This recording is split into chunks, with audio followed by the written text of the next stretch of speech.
नमस्कार, मेरा नाम है सत्सिंह दी हरियाणा टॉक्स के खास मुद्दे में आपका स्वागत है। नमस्कार, मेरा नाम है ओपी वशिष्ठ।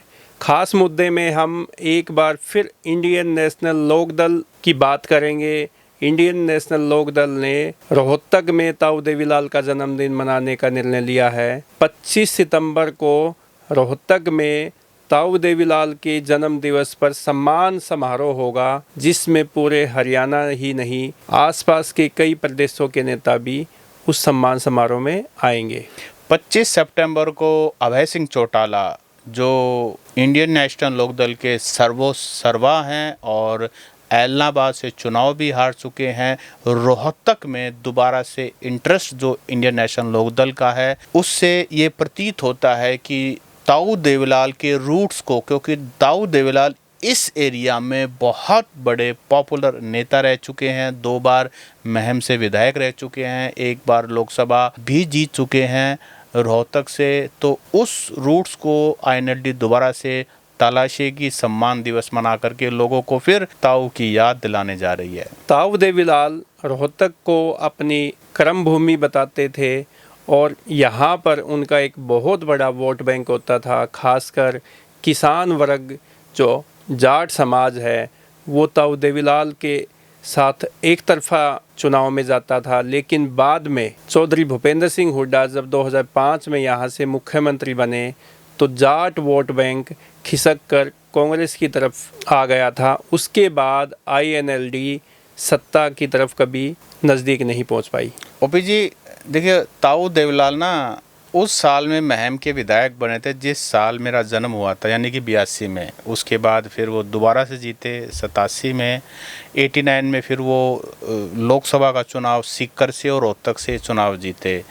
और ताऊ देवीलाल वाकई में एक बड़ी ग्रेट पर्सनालिटी होती थी, क्योंकि लोग ना ताऊ ताऊ के नाम से बड़े भावुक थे और वोट जो ना गदड़ गदड़ गदड़ मिलते थे। चौधरी भूपेंद्र सिंह हुड्डा के सामना जो ना का राजनीतिक सामना 3 बार हुआ। एक बार तो ताऊ देवीलाल सिर्फ 383 वोटों से आ रहे थे। तो ताऊ देवीलाल को जब 3 बार भूपेंद्र सिंह हुड्डा ने हराया, वो ये लगाओ कि वो ताऊ देवीलाल का राजनीतिक पतन था और भूपेंद्र सिंह हुड्डा का उदय हुआ उसी टाइम। और 2005 में जब कांग्रेस की सरकार बनी भूपेंद्र सिंह हुड्डा के नेतृत्व में, और 2014 तक रहे। ओपी जी, पता है क्या है, अगर ताऊ देवीलाल बहुत बड़ी शख्सियत रहे हैं, मैं इसीलिए कहना चाहता हूं कि ताऊ देवीलाल वो व्यक्तित्व हैं, हरियाणा की शख्सियत हैं, जिन्होंने बुज़ुर्गों की प्रॉब्लम को समझते हुए पहली बार 1987 में 100 रुपये मासिक पेंशन शुरू की। अब आप ये देखिए कि उससे पहले भी चीफ मिनिस्टर रहे। अब जो 100 रुपये पेंशन थी वो अब 3000 रुपये हो चुकी है। मैं वही कह रहा हूँ ना, बात ये है कि इससे पहले भी चीफ मिनिस्टर हुए थे। देखो 1966 में हरियाणा बना, एक के बाद एक बड़े चीफ मिनिस्टर हुए, लेकिन गांव से जुड़ी हुई प्रॉब्लम्स को समझना। और जब उन्होंने 100 रुपये पेंशन शुरू की ना ओपी जी, आरबीआई ने ऑब्जेक्शन किया था कि आप ये नहीं कर सकते। उसके बावजूद भी जैसे बिल माफ़ी देना, बिजली के बिल माफ़ी देना, और भी बहुत सारे किसानों के कर्जे माफ़ करना। मैं ये कह रहा हूँ कि आरबीआई की सख्त मनाही थी, लेकिन उसके बावजूद भी ताऊ देवीलाल ने वो काम करके दिखाया। वो कहते थे ना, वो अफसर कहते थे कि जी ये नहीं हो सकता। बोला हो क्यों नहीं सकता, मैं मुख्यमंत्री बनूंगा और तुम लिख के लाओगे और मैं साइन करूंगा देवीलाल और फिर कौन रोकेगा, वो कानून बन जाता था। वो थे चौधरी देवीलाल। देखो रोहतक से उनका बड़ा कनेक्शन तो बहुत लोग याद करते, पुराने लोग तब भी याद करते हैं। तो देखो रोहतक से पुराना उनका काफ़ी प्यार था रोहतक के लोगों का।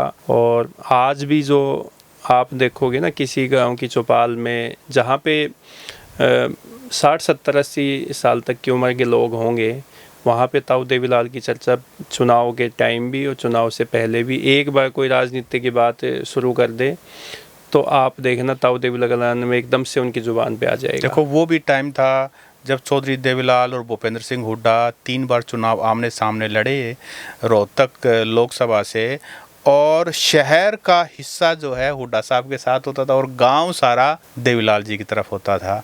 आज वो ये कहते थे जब लोकसभा चुनाव में, जब भूपेंद्र सिंह हुड्डा चुनाव जीतते, तो ये कहते थे कि महम से किलोई से, हसनगढ़ से और ये अपना कलानौर से, इन विधानसभाओं से देवीलाल जीतते हुए आते थे।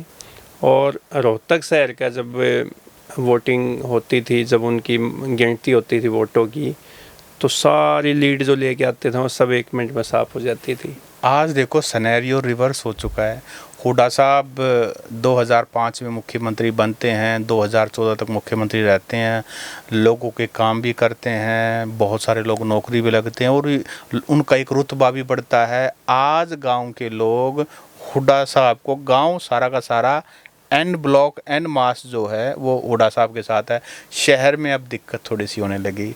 तो वही बात है ना कि जो वोट बैंक ताऊ देवीलाल के साथ होता था, वो वोट बैंक एकदम से कन्वर्ट हो गया चौधरी भूपेंद्र सिंह हुड्डा के साथ। अब जाटों के नेता ताऊ देवीलाल, ओम प्रकाश चौटाला, अभय सिंह चौटाला नहीं है आज के टाइम में, क्योंकि चुनाव 2024 का आप देख चुके हैं। INLD के 2 विधायक बने हैं। जननायक जनता पार्टी जो उन्हीं की एक विंग है, एक तरह से मतलब उससे अलग हुई है, एक विंग है, नहीं अलग हुई है। अब अलग पार्टी, JJP तो अलग पार्टी है। मैं कह रहा हूँ INLD परिवार अलग हुआ ना। हाँ, mother party Indian National Lokdal है और JJP अपनी। बात कहने का है कि एक परिवार की 2 पार्टियां बनी जी। INLD के 2 विधायक रानिया से और डबवाली से और जननायक जनता पार्टी का एक भी विधायक नहीं। तो जो जाटों की वोट जो ताऊ देवीलाल को मिलती थी, ओम प्रकाश चौटाला को मिलती थी, वो वोट अब जो है भूपेंद्र सिंह हुड्डा के तरफ जाती है, एक तरफा जाती है। तो अब ये 2024 का जब चुनाव हुआ तो सब ये मानते थे, गांव में तो बहुत एक जोरदार आवाज़ आती थी कि भूपेंद्र सिंह हुड्डा के नेतृत्व में कांग्रेस पार्टी की सरकार बन जाएगी। दिख भी रहा था, क्योंकि भाजपा की जो विधायक है, मंत्री है, नेता है, उनका तो विरोध होने लग गया था चुनाव से पहले, लोकसभा चुनाव से पहले देखोगे तो अब जब ये 24 में भूपेंद्र सिंह हुड्डा CM नहीं बने, तो वही जाट जो कि उनको CM की नज़र से देखना चाहते थे, जो एक अपना CM देखते थे अपना कि भाई हमारे CM बनेगा भूपेंद्र सिंह हुड्डा, वही जाट जो है वो फिर बाद में जब 8 अक्टूबर को 8 अक्टूबर 2024 को जब परिणाम आए तो उस दिन सब साफ हो गया था। फिर वही जाट जो लोग हैं वो भूपेंद्र सिंह हुड्डा के पीछे लग गए कि भाई इन्होंने ही हरवा दिया सरकार। नहीं, जो जाट तो पीछे नहीं लगे, लेकिन पॉलिटिकल स्टेट नहीं, उन्हीं लोगों ने कहा कि भाई थोड़ी सी चूक रहेगी, ये हो गया वो हो गया। ऐसा है ना, अब ये इस बात को हम एट्रीब्यूट जाटों से नहीं कर सकते। हाँ, ये आवाज़, ये चर्चा जरूर है कि भाई अगर ये चुनाव जीतते तो हुड्डा साहब के सिर पर सहरा बनता। अब हार गए तो जिम्मेदारी भी उन्हीं की बनती है, ये चर्चा है और लोग नाराज़ भी हैं। लोग नाराज़ इसलिए हैं कि अगर हुड्डा साहब जो फैक्शनलिज्म है, यानी कि कई सीटों पर कांग्रेस के बंदे खड़े हो गए, नाराज़ हो गए, अगर हुड्डा साहब उनको मना लेते, थोड़ा सा मतलब उस बारे में भी सोच लेते, जो पार्टी के बड़े नेता नाराज रहते उनको भी कुछ सीटें दे देते, उनसे भी पैचअप कर लेते, तो कांग्रेस की सरकार बन जाती। इसलिए उनका क्रिटिसिज्म जरूर है। और अभय सिंह चौटाला 25 सितंबर को जो ताऊ देवीलाल की का सम्मान समारोह होने जा रहा है, उसके बारे में ग्राउंड बनाना शुरू कर चुकी हैं। अभी हाल ही में उनकी स्टेटमेंट आई है कि हुड्डा साहब ने बीजेपी को जिताया है। और वो तो बार बार इल्ज़ाम लगाते हैं, बीजेपी भी यही इल्ज़ाम लगाती है कि भाई कांग्रेस पार्टी पिता पुत्र की पार्टी है, और दुष्यंत चौटाला भी हुड्डा पिता पुत्र और अभय सिंह चौटाला भी पिता पुत्र। और जबकि चौटाला परिवार तो अपने आप में कितना बड़ा डायनेस्टी का एग्जाम्पल है, क्योंकि एक ही परिवार से कितने सारे राजनेता विधानसभा जा चुके हैं, पॉलिटिक्स में हैं, लेकिन सभी का टारगेट जो है पिता पुत्र है। तो ओपी जी, मैं ये आपसे पूछना चाहता हूँ कि इंडियन नेशनल लोक दल का 2025 में रोहतक में ताऊ देवीलाल का सम्मान समारोह के पीछे क्या मंशा है, क्या चाहते हैं अभय सिंह चौटाला? देखो सत सिंह जी, जो 2024 में भूपेंद्र सिंह हुड्डा को सब मैंने पहले भी जिक्र किया कि मुख्यमंत्री देखना चाहते थे, खासकर गांव से, ग्रामीण इलाकों से तो जोरदार आवाज़ निकलती थी। लेकिन जब भाजपा तीसरी बार सरकार बनाने में कामयाब हुई और भूपेंद्र सिंह हुड्डा जो है वो CM नहीं बन पाए, उनका बहुमत की सरकार नहीं बन पाई, पार्टी नहीं बना पाई, तो उसमें आप जैसे पहले भी जिक्र किया कि जाटों में खासकर गांव ग्रामीण इलाकों में भूपेंद्र सिंह हुड्डा के प्रति लोगों में नाराज़गी भी दिखी। नाराज़गी क्या दिखी कि इनमें जैसे कुछ डिसीजन ऐसे लिए गए जहाँ पे जीत सकते थे, कुछ सीटों पे जीत सकते थे, कुछ लोगों को मना लेते, कुमारी शैलजा के साथ पैचअप कर लेते, मतलब बहुत सारी बातें निकल के आई सामने। तो अब जो जाट है वो समाज, खासकर मैं बात करूँगा, वो राजनीतिक रूप से अपने आप को थोड़ा सा कमज़ोर समझने लग गए कि हमारा कोई नेता जो है वो अब सत्ता नहीं दिला पाया कोई भी। तो अब INLD हो या जननायक जनता पार्टी हो, दोनों ही पहले जाटों की पार्टी, किसानों की पार्टी कहा जाता था ताऊ देवीलाल के टाइम में, ओम प्रकाश चौटाला के टाइम में।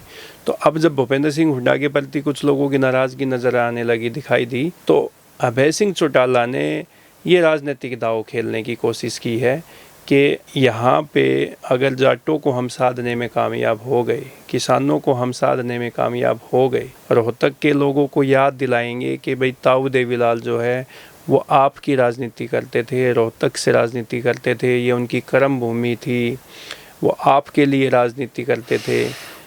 तो वो सब चीज़ें याद दिलाने के लिए अभय सिंह चौटाला यहाँ पे आ रहे हैं, ताकि जो ये गढ़ है भूपेंद्र सिंह हुड्डा का, जो गढ़ है, ये किसी न किसी तरीके से इसमें सेंध लगा के और INLD को मजबूत किया जाए, ताकि 2029 को जो चुनाव होने वाला है, क्योंकि उससे पहले परिसीमन होने की भी संभावनाएं हैं, तो बहुत सारी चीज़ों में बदलाव भी आएगा।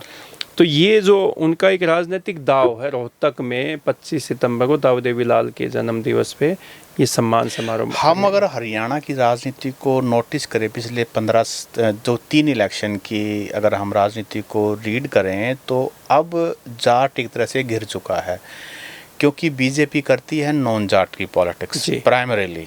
फिर बचते हैं हुड्डा साहब। हुड्डा साहब ने 3 बार ट्राई कर लिया, सरकार नहीं बना पाए। तो एक तरह से हुड्डा साहब के पास बेशक विधायक हैं, लेकिन एक हुड्डा साहब वयोवृद्ध नेता हो चुके हैं, 3 बार ट्राई कर चुके हैं, लोग उनके पीछे लग कर के जोर लगा चुके हैं, हुड्डा साहब कामयाब नहीं हुए। फिर ऑप्शन आता है जननायक जनता पार्टी, आज के दिन 0 विधायक हैं, दुष्यंत चौटाला, किसानों से नाराज़गी और बहुत सारी बातें हैं, तो वहाँ भी जाटों के पास जगह नहीं है। बचती है इंडियन नेशनल लोकदल। जहाँ तक जाटों का हम इतिहास देखें तो जाट तगड़े के साथ लगते हैं। आज के दिन राजनीतिक हैसियत अभय सिंह चौटाला की नहीं, क्योंकि वो खुद चुनाव हार चुके हैं, और हालांकि वो जुबान के धनी हैं और बहुत सारी बातें उनके बारे में कही जाती, लेकिन राजनीतिक हैसियत सिर्फ विधानसभा में 2 ही उनके पास विधायक हैं, और एक तो उनके खुद के पुत्र हैं और दूसरे भी परिवार से ही हैं, तो सब चौटाला परिवार से हैं। तो इस एरिया को चौटाला राज भी देख चुके हैं, लोगों की खट्टी मीठी यादें भी हैं, बहुत सारी बातें चौटाला कांड भी देख चुके, बहुत सारी यादें लोग याद करते हैं चौटाला राज को। तो इस इलाके में अगर मनाना है, इन रोहतक, सोनीपत, झज्जर के जाटों को मनाना है, यानी कि देसवाल, ली बेल्ट के जाटों को मनाना है ना, तो मुझे लगता है कि अभय सिंह चौटाला को ताऊ देवीलाल वाली शैली अपनानी पड़ेगी और लंबा संघर्ष करना पड़ेगा। हालांकि उनके पुत्र ने, जो रानिया से विधायक हैं, उन्होंने रोहतक में चौटाला हाउस बनाने की बात भी कही थी, एक प्रेस कॉन्फ्रेंस में। उनके पुत्र में जो विधायक, उन्होंने नहीं कहा, ये करण चौटाला की स्टेटमेंट थी, जो कि युवा का, चलो वो भी उनके युवा पुत्र ही हैं, के जो अध्यक्ष, हाँ, उनके वो भी सुपुत्र ही हैं। तो अभय सिंह के बेटे ने रोहतक में चौटाला हाउस कि हम यहाँ घर बनाएंगे, ये बात भी कही थी, और ये वीडियो हमारी काफ़ी वायरल भी हुई थी। और सुनैना चौटाला जो उनके परिवार से ही है, महिला विंग को देखती हैं, तो उन्होंने भी यहाँ रोहतक में काफ़ी कार्यक्रम कर चुकी हैं, और वो काफ़ी एक्टिव हैं, सुनैना चौटाला भी एक्टिव हैं।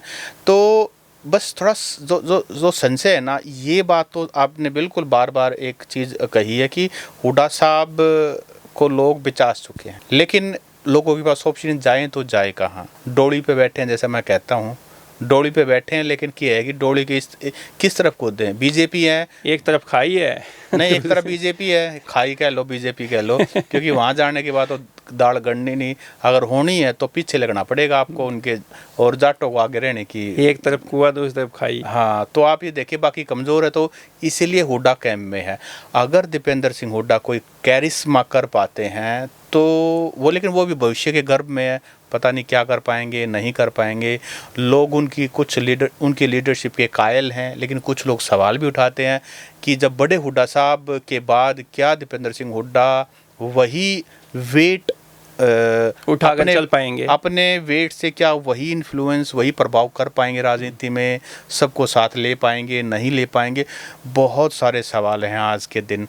तो 25 दिसंबर का सितंबर का सर 25 सितंबर का जो सम्मान समारोह है ना, सम्मान दिवस है, ये बात बिल्कुल सही है। ये है अभय सिंह चौटाला का दाव कि लोगों को ताऊ देवीलाल के रूट्स के बारे में, उनकी लीगेसी के बारे में, उनके द्वारा जो जनहित के काम किए गए लोगों को याद दिलाना है, और ये याद दिलाना है कि अभय सिंह चौटाला उनके वंशज है।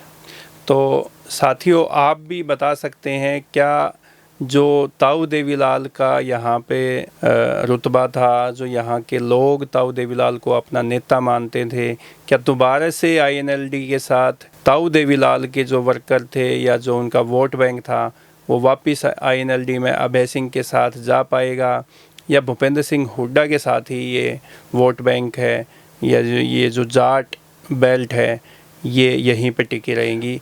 आप हमें कमेंट करके ज़रूर और बताइए। इसके साथ साथ अगर आपको कोई चौधरी देवीलाल जी के बारे में, जब वो ट्रैवल करते थे, कोई ऐसी घटना याद है अपने अपने पिताजी से, दादा से, ताऊ से, चाचा से कुछ सुनी हुई आपको रोहतक के बारे में है, वो कहानी भी आप कमेंट करके हमें बता सकते हैं। कोशिश करेंगे फिर कभी किसी पॉडकास्ट में उसको इनकॉर्पोरेट करेंगे। नमस्कार।